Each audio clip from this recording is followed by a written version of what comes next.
8 states now rejecting President Obama's so-called fix for millions of Americans who've lost their health insurance policies, had them canceled because of Obamacare. Surprisingly, many of the states rejecting his proposal are blue states. They include New York, Massachusetts, Washington, Rhode Island, and Vermont. Another Obamacare embarrassment for Health Secretary Kathleen Sebelius. Just 2 days after cameras caught her witnessing healthcare.gov crash right in front of our eyes, we're learning that the website is a bust in her home state of Kansas.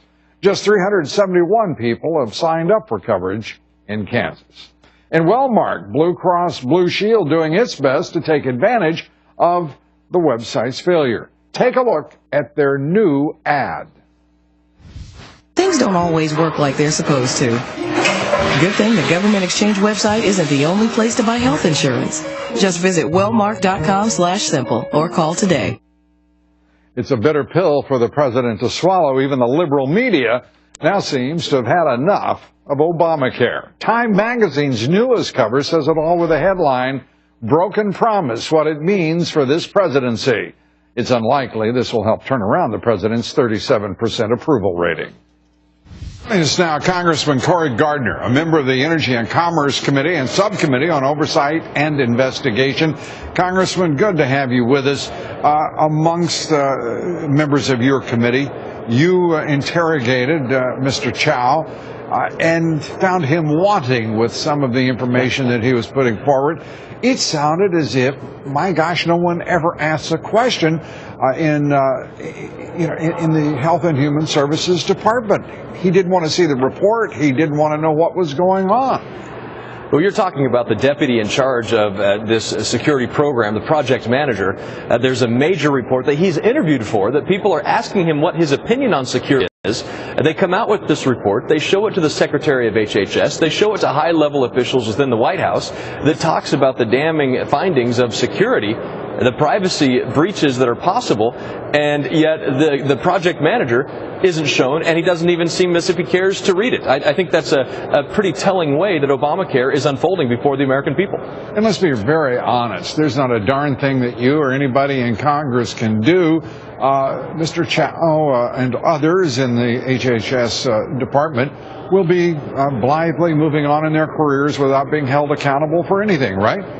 Well, and the comment was made that this is sort of the worst nightmare that everybody has about a bureaucracy in Washington, D.C. that is not listening, that's not accountable, and yet millions and millions of Americans have lost their health insurance. Millions more are going to be losing their health insurance, and a lot of their private personal information is at risk, and we still don't have answers. Well, you've provided an answer. You've declined the subsidized Obamacare package for members of Congress, and frankly, good for you.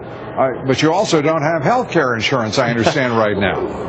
That's right. In 2010, when we got elected to Congress, my wife and I, we made a decision that best fit our family, and that was to keep our private insurance back in Colorado so that we could be just like other families in Colorado. And just like 250,000 families in Colorado, we got that letter saying that our plan has been canceled. That's 250,000 people in Colorado. More people have lost their insurance in Colorado than have signed up for Obamacare nationwide. It's an extraordinary number, and in fact, over 5 million people have been canceled. The number looks like it will be in the short term somewhere around 16 to 17 million people who will lose their insurance. As many as 50 to 100 million will be canceled before the midterm elections, according to the latest report on these cancellations. This is staggering, and there is no fix this. I mean, Congress is rejecting the fix. At least 8 states and their insurance commissioners have rejected the so-called fix, which isn't a fix, of course. Where in the world are we headed? Well, and that's just it. You keep hearing people talking about the other shoe dropping. I don't know how many shoes can drop, but we just learned the other day in a study from AEI, the American Enterprise Institute, that as many as 50 to 100 million Americans could lose their insurance through small business plans, small group policies. There's privacy information. We've lost ours. Millions have lost theirs already. The stories go on and on. I don't know how many shoes can drop, but apparently it's a whole Foot Locker worth. Well, a Foot Locker worth, and I would have to think that the Republican caucus isn't too happy with you for having opted out of the subsidized health care that is available to all members of Congress, nearly all of whom have taken that subsidy, which sets them apart from the American people. Republicans said the Democrats did, but the fact is Republicans had an opportunity to stand up and back up their language and their rhetoric with a real statement and decline. Yeah, there are several of my colleagues who have lost their insurance, whether it was their own. I know Michelle Bachmann was in the news talking about her loss of insurance. But the bottom line is the Congress ought to be just like everybody else in this country. What's good for the goose is good for the gander. There shouldn't be separate laws. And that's why when Secretary Sebelius testified before the Energy and Commerce Committee several weeks ago, I asked her if she would join the Obamacare exchanges just like every other American.